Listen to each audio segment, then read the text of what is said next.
Good evening. Last week it was announced, again, that the Overground Lines are going to be separated out. They're going to be given their own individual identities. This is something that's been bandied about since at least 2015, and it was part of Sadiq Khan's mayoral campaign back in 2021. What was somewhat more controversial was the price tag, which was £4 million. At a time when Transport for London is short of money during a cost of living crisis, I've seen many comments on news websites and social media that this money could be better spent elsewhere, not least on reducing the fares. Now, I'm fully in favour of naming the lines, and I'm going to go possibly against the grain and say that, in the grand scheme of things, £4 million is basically nothing. I mean, sure, it's a lot of money to you and me, but in terms of transport projects, it's pocket change. For example, the recent work to rebuild Bank Station cost £700 million. The Overground extension to Barking Riverside was £327 million.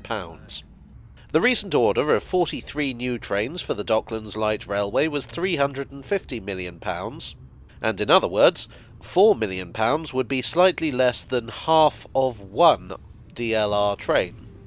These aren't the new trains, by the way, but I don't have any footage of the new trains. Alright, so the question of using the money to reduce fares. Now, I fully agree, fares are very high. It depresses me how often I have to top my Oyster card up. But let's look at what £4 million could actually do to reduce fares. The London Underground takes an average of 5 million passengers per day. £4 million divided by 5 million comes to 80p. Except we have to divide that by 365 because 4 million is from the annual budget. So the amount this could knock off a journey on the tube is a little over a fifth of a penny. And that's only on the tube. I haven't counted the many journeys made on buses, the Overground, the DLR, the Elizabeth line, the trams, boats, bikes, and the cable car. So, renaming the Overground, what would that money go towards? Well, maps would need to be redrawn and reprinted, software would need to be reprogrammed, announcements would need to be re-recorded, new signs, or in practice probably stickers, would need to be made. Staff would be needed to implement all this, and that's all over the London Transport Network. In all honesty, I'm surprised it's only 4 million. Now, cards on the table. I will admit that I'm making assumptions here. I'm assuming that money is the total cost of making the change and all those things I just mentioned. News articles have been quite vague on that front, as indeed has the Mayor's office.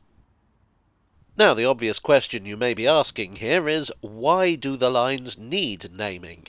And the answer is, for the same reason the tube lines are all separate. As it stands, the Overground consists of 6 lines, all serving different places. So say you get the District line.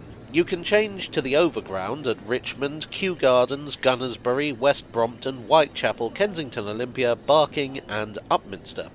Except that those interchanges are actually for 4 separate lines. Depending where you change trains, you could end up in very different parts of London. If you're planning a journey and there's a problem with the Overground, that's all the station displays say at the moment. It takes a bit of research to find out whether it's the specific bit of the Overground that you need that is affected. How we got here is complicated and might merit its own video, hint hint, but long story short, the Overground has grown considerably since 2007. The 6 lines at present are: Number 1, Highbury and Islington to West Croydon, Clapham Junction and Crystal Palace. 2, Stratford to Richmond and Clapham Junction. 3, Gospel Oak to Barking Riverside. 4, Euston to Watford Junction.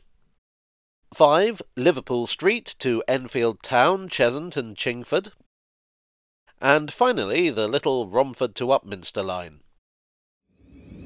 The network may gain other lines in the future. For instance, a couple of years back there was talk of the Northern City line becoming part of the Overground, although that seems to have gone quiet. So what should the lines be called, and how will they look on the map? Well, back in 2015, when this was first seriously mooted, The proposed names were the East London Line, the North London Line, the Barking Line, the Watford Local Line, the Lee Valley Line, and the Emerson Park Line. To be honest, call me terribly boring, but I'd mostly be inclined to keep these. They say where the lines go, and if you want the system to be easier to use, that should be a key factor in the naming. In the case of the North London and East London lines, people tend to call them that already, and the Watford Local Line is commonly called the Watford DC Line, so again, not much difference. The only one I'd change is the Barking Line, and that's because it already has the far better nickname of the Goblin. Gospel Oak to Barking Line, you see. I mean, you can't tell me that sounds stupider than the Bakerloo, come on. So, the map. One of the big issues facing TfL is the fact that they need to find 5 new colours that have to stand out enough to make them readable on the already crowded map. I say 5 because I'm assuming they can keep one of the lines orange.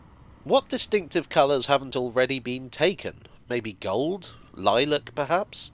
White used to be used for British rail lines on the tube maps, so maybe that's one. Alternatively, they could use different patterns for the lines themselves. For instance, the Thames Link appears on maps as a sort of dotted line to stand out from the tube. The DLR, Overground, Elizabeth Line and trams are all kind of hollow lines. So if one were to give the Overground its own distinctive form of line, colours could potentially be reused. But honestly, this is all one for the cartographers. So that is where I stand on the whole Overground naming thing. I think giving the lines an individual identity will bring a lot of benefits in terms of ease of use, and at £4 million, it's frankly a bit of a bargain.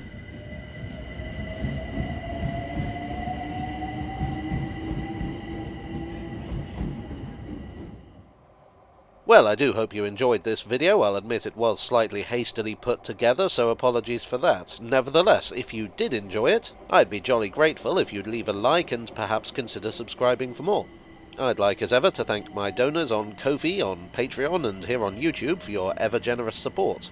You are the new lines to my map. And I'll see you all again very soon. Cheerio.